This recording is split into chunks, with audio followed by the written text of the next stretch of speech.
a friend of mine, Roy Abdo, who runs a firm called Digital Revamp, he sat down and he said, I'm going to make you famous. And I said, I don't want to be famous. I want to be Johnny, anonymous, and just make a difference in the world quietly. Roy and his team said, that's not good. Do you have something to say?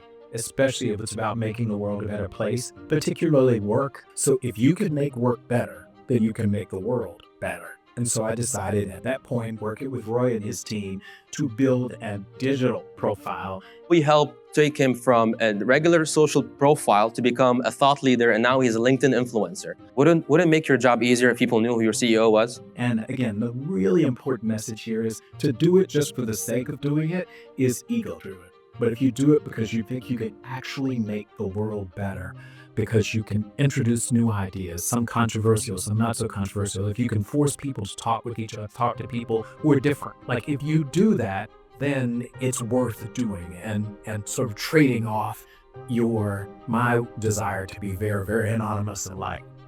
We've done this for the past 7 years, where we've taken an executive from 0 followers to 500,000 followers, or from 0 followers to 250,000 followers. How did we do that? We cannot turn a CEO to an influencer if they're not authentic, if they're not relatable, if they're not articulate enough to become that voice of the industry. So we work on their brand message, we work on their why, and then after that, we start taking their content and translate it to social pieces that are relatable to those audiences based on their segmentation. So this way, when we post them, those pieces of content become the conversation of the industry. If that is interest of yours, we're happy to help you, and we look forward to working with your executives and C-suite to turn them from offline executive to become influencers and brand ambassadors, to turn your company into personalities.